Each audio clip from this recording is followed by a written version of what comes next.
بسم اللہ الرحمن الرحیم۔ حجاب پر اعتراضات کا سلسلہ ایک عرصے سے جاری ہے۔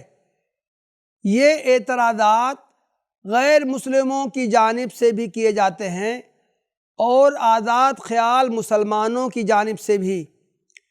اس ضمن میں ایک بات یہ کہی جاتی ہے کہ مسلم سماج میں جو حجاب رواج پا گیا ہے اس کا کوئی ثبوت نہ قرآن میں ملتا ہے نہ حدیث میں، اور نہ اسلام کی ابتدائی صدیوں میں اس کا چلن تھا۔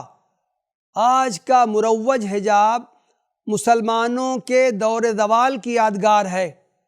اس موقع پر اس بات کا جائزہ لینے کی کوشش کی جائے گی کہ قرآن مجید میں حجاب کے بارے میں کیا احکام ہیں، اور یہ کہ کیا یہ احکام اختیاری ہیں کہ جو مسلمان چاہے ان پر عمل کرے اور جو نہ چاہے ان پر عمل نہ کرے، یا یہ تمام مسلمانوں پر فرض کیے گئے ہیں اور اسلام کا دعویٰ کرنے والے ہر مسلمان کے لیے ان پر عمل کرنا ضروری ہے۔ حجاب کا مسئلہ اٹھا تو بعض لوگوں کی طرف سے ایک بات یہ کہی گئی کہ لفظ حجاب قرآن میں آیا ہی نہیں ہے، اسے خواہ مخواہ ایک قرآنی حکم کی حیثیت سے پیش کیا جا رہا ہے۔ اس میں نصف بات درست ہے اور نصف غلط۔ حجاب عربی زبان کا لفظ ہے، اس کے معنی پردہ، اوٹ، رکاوٹ وغیرہ کے آتے ہیں۔ کلام عرب میں بھی اس کا استعمال ہوا ہے۔ قرآن مجید میں یہ لفظ 7 مرتبہ آیا ہے۔ سورہ الاعراف آیت نمبر 46، سورہ الاسراء آیت نمبر 45، سورہ مریم آیت نمبر 17، سورہ الاحزاب آیت نمبر 53، سورہ صاد آیت نمبر 32، سورہ حامیم سجدہ آیت نمبر 5 اور سورہ الشورى آیت نمبر 51۔ سورہ احزاب کی آیت یہ ہے، اعوذ باللہ من الشیطان الرجیم، وَإِذَا سَأَلْتُمُوهُنَّ مَتَاعًا فَاسْأَلُوهُنَّ مِنْ وَرَاءِ حجاب، اور اگر نبی کی بیویوں سے تمہیں کچھ مانگنا ہو تو پردے کے پیچھے سے مانگو۔ یہیں سے اس لفظ کا استعمال مروج پردہ کے لیے بھی ہونے لگا۔ اسلام ایک صالح تمدن وجود میں لانا چاہتا ہے۔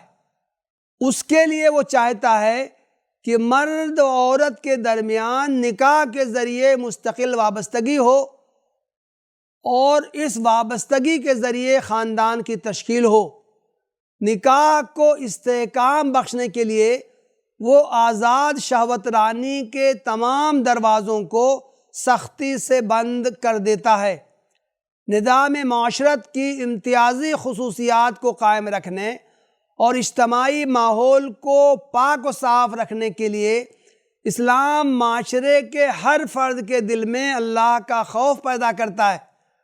وہ عریانی کو سخت ناپسند کرتا ہے، اس لیے مرد اور عورت دونوں کو جسم کے وہ تمام حصے چھپانے کا حکم دیتا ہے جن میں ایک دوسرے کے لیے صنفی کشش پائی جاتی ہے۔ اس نے کچھ ایسے حکام دیے ہیں جو سماج میں مردوں اور عورتوں کے دائروں کو الگ الگ کر کے صنفی انتشار کے امکانات کو انتہائی محدود کر دیتے ہیں، اور ایک ایسا ماحول پیدا کرنے میں معاونت کرتے ہیں جس میں صنفی میلانات کو برانگیختہ کرنے والی تحریکات مفقود ہوتی ہیں۔ ان احکام سے اسلام کا تصور حجاب واضح ہوتا ہے۔ ان احکام کی مختصر وضاحت کی جا رہی ہے۔ مسلمان مردوں اور عورتوں کو اسلام حکم دیتا ہے کہ وہ اپنی نگاہیں نیچی رکھیں اور نظر کے فتنے سے محفوظ رہیں۔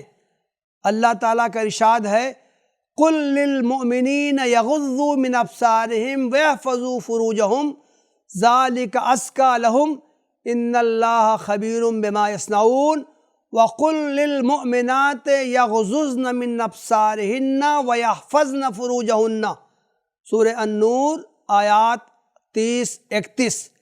یعنی اے نبی، مومن مردوں سے کہو کہ اپنی نظریں بچا کر رکھیں اور اپنی شرمگاہوں کی حفاظت کریں، یہ ان کے لیے زیادہ پاکیزہ طریقہ ہے۔ جو کچھ وہ کرتے ہیں اللہ اس سے باخبر رہتا ہے۔ اور اے نبی، مومن عورتوں سے کہہ دو کہ اپنی نظریں بچا کر رکھیں اور اپنی شرمگاہوں کی حفاظت کریں۔ ان آیات میں نگاہیں نیچی رکھنے اور شرمگاہ کی حفاظت کرنے کا ایک ساتھ حکم دیا گیا ہے۔ اس سے اشارہ ملتا ہے کہ دونوں میں ایک خاص تعلق ہے۔ معاشرہ میں جس قدر بدکاریاں عام ہوتی ہیں، سب کا آغاز نکاح کی آوارگی سے ہوتا ہے۔ دوسرا ادب اسلام نے یہ سکھایا ہے کہ دوسروں کے گھروں میں بغیر پیشگی اطلاع یا اجازت کے نہیں داخل ہونا چاہیے۔ قرآن مجید میں ہے، یا ایھا الذین آمنوا لا تدخلوا بیوتا غیر بیوتکم حتی تستأنسوا وتسلموا علی اہلہا۔ سورہ النور آیت نمبر 27۔ اے لوگو جو ایمان لائے ہو، اپنے گھروں کے سوا دوسرے گھروں میں داخل نہ ہوا کرو جب تک کہ گھر والوں کی رضا نہ لے لو اور گھر والوں پر سلام نہ بھیج لو۔ اس حکم کا مقصد بھی یہی ہے کہ عورتیں اجنبی مردوں کی نگاہوں سے محفوظ رہیں۔ اسلام گھروں کو ایسے پرامن حرم کی حیثیت دینا چاہتا ہے جہاں کوئی شخص گھر والوں کی اجازت کے بغیر داخل نہ ہو سکے۔ اس سے بخوبی اندازہ کیا جا سکتا ہے کہ اسلام صنفی پاکیزگی کو کتنی اہمیت دیتا ہے اور اس کو متاثر کرنے والے روزنوں کو ایک ایک کر کے بند کرنے کا کس قدر اہتمام کرتا ہے۔ صنفی ہیجانات و تحریکات کی تحدید کے مقصد سے ہی اسلام میں ساتر لباس پہننے کی تاکید کی گئی ہے۔ اللہ تعالیٰ کا ارشاد ہے، یا بنی آدم قد انزلنا علیکم لباسا یواری سوآتکم وریشا۔ سورہ اعراف آیت نمبر 29۔ اے اولاد آدم، ہم نے تم پر لباس نازل کیا ہے کہ تمہارے جسم کے قابل شرم حصوں کو ڈھانکے اور تمہارے لیے جسم کی حفاظت اور زینت کا ذریعہ بھی ہو۔ اسلام نے عورتوں کے لیے کوئی مخصوص لباس لازم نہیں کیا ہے، بلکہ اس کی کچھ شرائط بیان کر دی ہیں۔ جس لباس میں بھی وہ شرائط پوری ہوتی ہوں، اس کے پہننے میں کوئی مضائقہ نہیں۔ ان شرائط کا تذکرہ احادیث میں آیا ہے، مثلاً یہ کہ وہ ستر ڈھانکنے والا ہو۔ شریعت میں مردوں اور عورتوں کے لیے ستر کے حدود الگ الگ متعین کیے گئے ہیں۔ مردوں کے لیے ناف اور گھٹنے کا درمیانی حصہ ستر ہے، جبکہ عورتوں کے لیے چہرہ اور ہاتھ کلائی تک کے علاوہ پورا بدن ستر ہے، جسے شوہر کے علاوہ تمام لوگوں سے چھپانا لازم ہے، خواہ اس کے قریب ترین اعزہ ہی کیوں نہ ہوں۔ لباس اتنا باریک نہ ہو کہ اس سے بدن جھلکے، اس لیے کہ اس صورت میں ستر پوشی نہیں ہو سکتی، بلکہ اس سے عورت کے محاسن میں اور اضافہ ہوگا۔ وہ خوشبو میں بسا ہوا نہ ہو، اس لیے کہ خوشبو بھی جذبات کو متحرک کرنے کا سبب بنتی ہے۔ وہ ڈھیلا ڈھالا ہو، چست نہ ہو، اس لیے کہ چست لباس سے عورت کے جسمانی نشیب و فراز نمایاں ہوں گے۔ وہ مردوں کے لباس کے مشابہ نہ ہو۔ یہ وہ چند احکام ہیں جو عورتوں کے لباس کے تعلق سے دیے گئے۔ اسلام عورت کو اس بات کی اجازت نہیں دیتا کہ وہ بن سنور کر غیر مردوں کو دعوت نظارہ دیتی پھرے، بلکہ وہ اسے اپنی زینت کو چھپانے اور اپنے محاسن کو آشکارا نہ کرنے کا حکم دیتا ہے۔ اللہ تعالیٰ کا ارشاد ہے، وَلَا يُبْدِينَ زِينَتَهُنَّ إِلَّا مَا ظَهَرَ مِنْهَا وَلْيَضْرِبْنَ بِخُمُرِهِنَّ عَلَى جُيُوبِهِنَّ۔ سورہ النور آیت نمبر 31۔ اور وہ اپنا بناؤ سنگھار نہ دکھائیں بجز اس کے جو خود ظاہر ہو جائے، اور اپنے سینوں پر اپنی اوڑھنیوں کا آنچل ڈالے رہیں۔ اسی آیت میں آگے ایک فہرست پیش کی گئی ہے کہ عورتیں اپنے کن کن قریبی رشتہ داروں کے سامنے اپنی زینت کا اظہار کر سکتی ہیں۔ وہ رشتہ دار یہ ہیں: شوہر، باپ، شوہروں کے باپ، بیٹے، شوہروں کے بیٹے، بھائی، بھائیوں کے بیٹے، بہنوں کے بیٹے، اپنے میل جول کی عورتیں، اپنے لونڈی غلام، وہ زیر دست مرد جو کسی اور قسم کی غرض نہ رکھتے ہوں، وہ بچے جو عورتوں کی پوشیدہ باتوں سے ابھی واقف نہ ہوئے ہوں۔ آخر میں ہدایت کی گئی کہ عورتوں کی چال بھی ایسی ہونی چاہیے کہ ان کی زینت کا اظہار نہ ہونے پائے اور ان کے زیورات کی جھنکار دوسروں کو اپنی طرف متوجہ نہ کر لے۔ اللہ تعالیٰ کا ارشاد ہے: وَلَا يَضْرِبْنَ بِأَرْجُلِهِنَّ لِيُعْلَمَ مَا يُخْفِينَ مِن زِينَتِهِنَّ، سورہ النور آیت نمبر 31۔ اور وہ اپنے پاؤں زمین پر مارتی ہوئی نہ چلا کریں کہ اپنی جو زینت انہوں نے چھپا رکھی ہو اس کا لوگوں کو علم ہو جائے۔ قریبی رشتہ داروں کے سامنے اظہار زینت کی اجازت اس لیے دی گئی کہ ان میں عموماً صنفی جذبات کے بجائے احترام، محبت اور شفقت کے جذبات پائے جاتے ہیں۔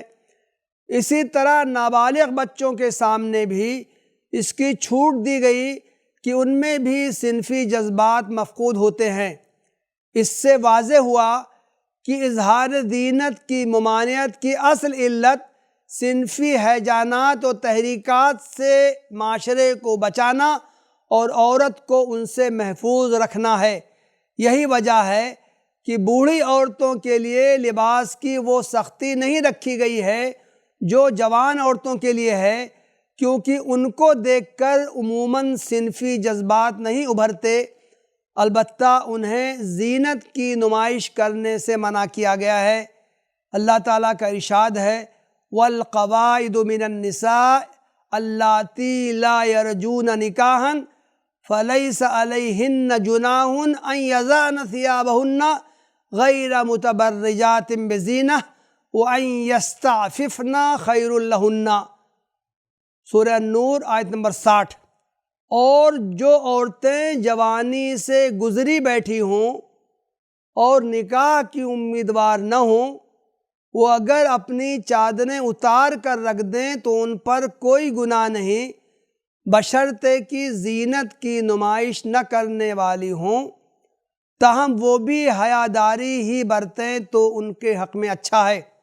سورہ احزاب میں ہے: یا ایھا النبی قل لازواجک وبناتک ونساء المؤمنین یدنین علیہن من جلابیبہن ذالک ادنی ان یعرفن فلا یؤذین، سورہ الاحزاب آیت نمبر 59۔ اے نبی، اپنی بیویوں اور بیٹیوں اور اہل ایمان کی عورتوں سے کہہ دو کہ اپنے اوپر اپنی چادروں کے پلو لٹکا لیا کریں، یہ زیادہ مناسب طریقہ ہے تاکہ وہ پہچان لی جائیں اور نہ ستائی جائیں۔ اس آیت میں جلابیب کا لفظ آیا ہے، اس کی واحد جلباب ہے۔ جلباب اس بڑی چادر کو کہتے ہیں جس سے پورا جسم چھپ جائے۔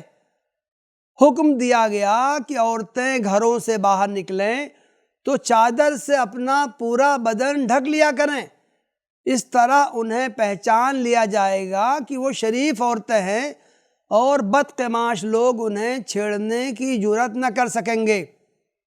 سورہ النور کی آیت نمبر 31 میں جو کہا گیا ہے وَلَا يُبْدِينَ زِينَتَهُنَّ إِلَّا مَا ظَهَرَ مِنْهَا، یعنی عورتیں اپنا بناؤ سنگار نہ دکھائیں بجز اس کے جو خود سے ظاہر ہو جائے۔ اس سے کیا مراد ہے؟ اس سلسلے میں صحابہ و تابعین کے درمیان اختلاف تھا۔